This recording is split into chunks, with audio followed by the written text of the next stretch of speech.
नमस्कार। आज हम एक बड़े ही दिलचस्प विषय पर बात करने वाले हैं हाँ, विषय है बिल्लियां।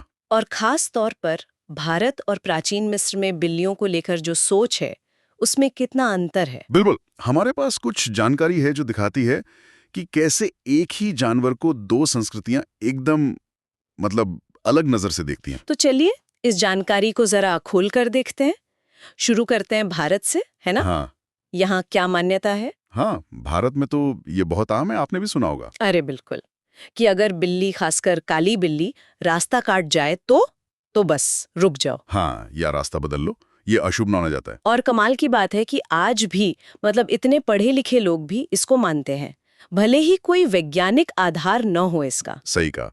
और ये दिखाता है कि कैसे ये जो मान्यताएं हैं, अंधविश्वास हैं, ये कितने गहरे बैठे होते हैं हमारे समाज में। ये सिर्फ कहानियां नहीं रहती, ये हमारे व्यवहार का हिस्सा बन जाती हैं। हाँ, तर्क एक तरफ और परंपरा का वजन दूसरी तरफ। बिल्कुल, तर्क शायद कहे कि कुछ नहीं होता, पर वो जो सालों से सुनते आ रहे हैं उसका असर रहता है। अच्छा, ये तो हुई भारत की बात। अब चलते हैं प्राचीन मिस्र। वहां तो सुना है कहानी बिल्कुल उल्टी थी। हाँ, जमीन आसमान का फर्क समझिए। प्राचीन मिस्र में बिल्लियों का रुतबा अरे बहुत ऊंचा था। ऊंचा मतलब जैसे पालतू जानवर से ज्यादा? हाँ, पालतू जानवर से कहीं ज्यादा।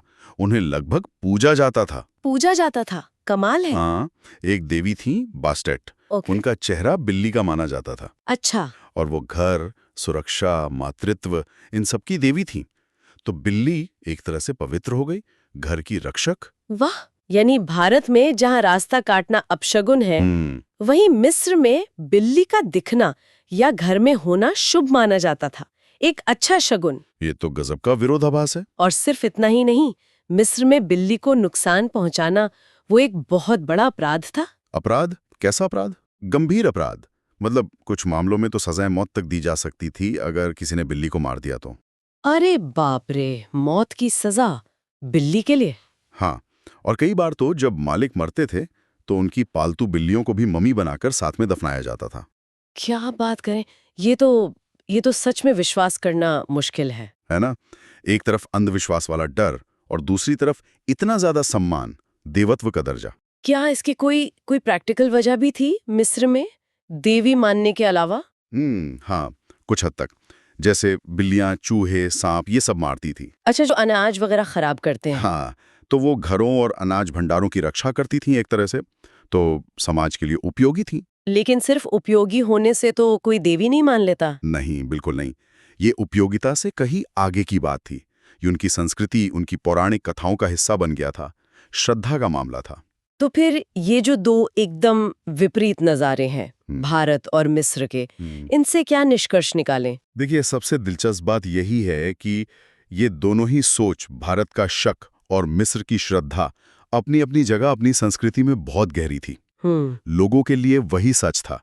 तो इससे ये पता चलता है कि सच या किसी चीज का मतलब कितना ज्यादा इस बात पर निर्भर करता है कि हम किस संस्कृति में हैं, हमारा इतिहास क्या है। मतलब कोई चीज अपने आप में शायद उतनी अशुभ या शुभ नहीं होती। हाँ, काफी हद तक। हम उसे क्या मायने देते हैं, हमारी कहानियां उसके बारे में क्या कहती हैं, वो ज्यादा महत्वपूर्ण हो जाता है। ये तो सोचने पे मजबूर करता है कि हम कितनी चीजों को बस अपनी धारणाओं के चश्मे से देखते हैं। बिल्कुल। और यही शायद सबसे बड़ा सवाल है जो यहाँ से उठता है। क्या? यही कि हमारे आसपास की दुनिया में और कितनी ऐसी चीजें हैं, लोग हों, विचार हो, घटनाएं हों, जिन्हें हम असल में नहीं बल्कि सिर्फ अपनी सांस्कृतिक कंडीशनिंग के लेंस से देख रहे हैं। क्या हम कभी कोशिश करते हैं वो लेंस हटाकर देखने की? ये वाकई सोचने लायक बात है। सही का, वाकई सोचने लायक बात है।